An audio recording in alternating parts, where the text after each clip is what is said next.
والله الأمن والأمان لهذا الوطن بس يكفي. على الصعيد الشخصي والله عندي تدرس؟ تطلعات مستقبلها الحمد لله، سنة ثانية جامعة وإنجليزي إن شاء الله توفل قريبا إن شاء الله. الحمد لله. بس كل همنا في الوطن فقط، إنه رقي الوطن ورقي الشعب. إذا صلح الوطن كل شيء يسبق. في معك يعني ممكن إذا طلبت منك الآن كذا طلب خاص، قصيدة ارتجالية ممكن تقدم لي؟ أقدم إيش على طول. إيش بتقدم؟ قصيدة غزل ممتعة في اليمن. يلا أوكي طيب. بسم الله الرحمن الرحيم. يلي رسمتي في خيالي صورة، يلي رسمتي في خيالي صورة تحكي تفاصيل الحلاء وغروره، تبسمي للشاعر المغرم بك ولا بشري لك باعتصامه وثوره.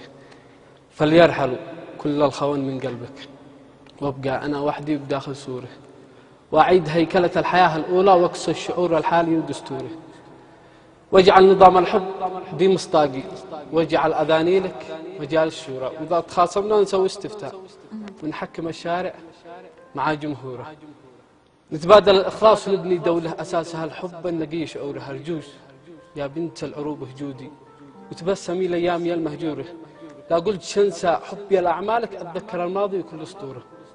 الوحدة هلي أثبتت حكمتنا ولملمت شمل الوطن وكسوره، وافراحنا في اكتوبر وسبتمبر واحزاننا من بعد تلك الثورة.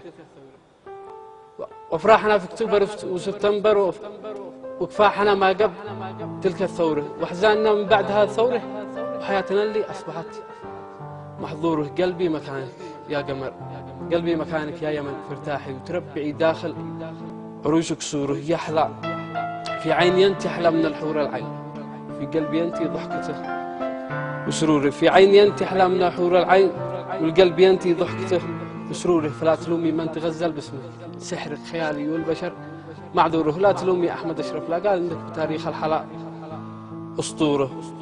ولا تحزني هذا حكاية قلبي عاثوا بهرهاب الزمن وشروره، وتمغنجي مثل الورود الجوري، تمغنجي مثل الورود الجوري، وتلملمي مثل الخجل وشعوره. فالحزن في شرع الجمال محرم، والدم في عين الأمير عوري.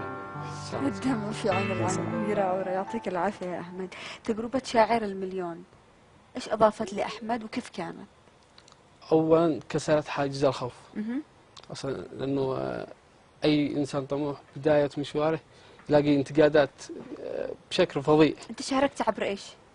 شاعر المليون. أيوة بس يعني عبر الإنترنت ولا رحت قدمت هناك ولا إيش؟ قدمت عبر الإنترنت قبل المشاركة، بعدين رحت لهناك حصلت مقابلة واختبارات نجحت الحمد أيوة لله. تمام.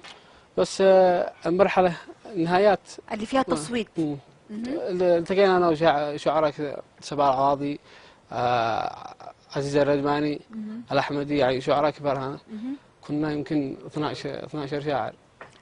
يمكن هذا يكون لك دافع إن شاء الله أنك تشارك جداً في المرات القادمة. يكفيني كسرت حاجز الخوف الحمد لله، هذا كفاية. وإن شاء الله الموسم الثاني.